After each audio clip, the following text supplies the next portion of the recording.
Hello students, Bangla study with Chitra YouTube চ্যানেলে তোমাদের সকলকে স্বাগত জানাই। আজকে চলে এলাম নতুন আরেকটা নোটসের ভিডিও নিয়ে। তো প্রথম থেকে শেষ পর্যন্ত সঙ্গে থাকো। আর নোটসটা যদি তোমাদের ভালো লাগে তাহলে অবশ্যই লাইক কমেন্ট সাবস্ক্রাইব করে দিও আমাদের চ্যানেলটা। আর এই নোটসটা তোমাদের বন্ধুদের সঙ্গেও শেয়ার করে দিও যাতে তাদেরও হেল্প হয়। এবং এর পরবর্তীতে তোমাদের আর কি নোটস লাগবে সেটাও আমাকে কমেন্ট করে জানিয়ে দিও। তো চলো বেশি দেরি না করে শুরু করা যাক। আজকে আমাদের আলোচনার বিষয় ক্লাস 12 ফোর্থ সেমিস্টারের জন্য একটি খুবই গুরুত্বপূর্ণ প্রশ্ন। ডাকঘর নাটকে ব্রহ্মদেবের যে বর্ণনা পায় তা আলোচনা করো। দেখো, উত্তরটা শুরু করবে এইভাবে। রবীন্দ্রনাথ ঠাকুরের প্রতীকধর্মী নাটক ডাকঘরে ব্রহ্মদেব এক বর্ধিত কিন্তু গভীর তাৎপর্যপূর্ণ। অমল ও ঠাকুরদার কথোপকথনের মধ্য দিয়ে এই রূপের যে চিত্র পাওয়া যায় তা বাস্তব জগতের সীমাবদ্ধতার বাইরে এক স্বাধীন ও আনন্দময় জীবনের প্রতীক হয়ে ওঠে।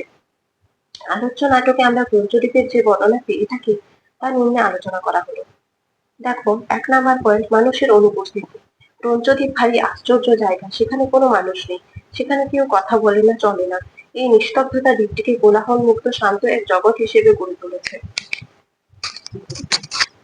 দেখো, 2 নাম্বার পয়েন্ট, পাখির দেশ। এই ব্রহ্মদ্বীপ মূলত পাখিদের বাসস্থান। পাখিরা সেখানে গান গায়, উড়ে বেড়ায় এবং প্রকৃতির সঙ্গে সম্পূর্ণ স্বাধীনভাবে বসবাস করে। দেখো, 3 নাম্বার পয়েন্ট, সমুদ্র ও নীল পাহাড়ে ঘেরা প্রকৃতি। ব্রহ্মদ্বীপ সমুদ্রের ধারে অবস্থিত, সেখানে নীল রঙের পাহাড় রয়েছে যেখানে পাখিরা বাসা বেঁধেছে বাঁধে। সূর্যাস্তের সময় যখন পাখিরা তাদের বাসায় ফিরে তখন পাহাড়ের রঙে, পাখির রঙে, আকাশের রং মিলেমিশে একাকার হয়ে যায়। দেখো, 4 নাম্বার পয়েন্ট, পাহাড়ের বর্ণ ও গতিশীলতা। ঠাকুরদার কথায় বোঝা যায় যে পঞ্চরীতের পাহাড় স্থির বা নিষ্প্রাণ নয়। সেই পাহাড়ে ঝর্ণার বর্ণ আছে এবং সেই বর্ণ স্থির নয়। রং ছুটে চলে, নদীগুলো গড়িয়ে ঝর্ণার মধ্য দিয়ে সমুদ্রে গিয়ে মেশে। সবকিছু মিলিয়ে পঞ্চদ্বীপ আনন্দ ও কল্পনার এক উজ্জ্বল জগৎ হিসেবে তুলে ধরে। দেখো, নেক্সট উপসংহার। সব মিলিয়ে পঞ্চদ্বীপের পাহাড়, রং ও প্রকৃতির চলমান এক প্রাণবন্ত জগতের ছবি তুলে ধরে। এখানে প্রকৃতি স্থির নয় বরং জীবন্ত ও গতিশীল। এই বর্ণনার মাধ্যমে রবীন্দ্রনাথ মানুষের অন্তরের মুক্তি ও আনন্দের আকাঙ্ক্ষাকে প্রতীকীভাবে প্রকাশ করেছেন।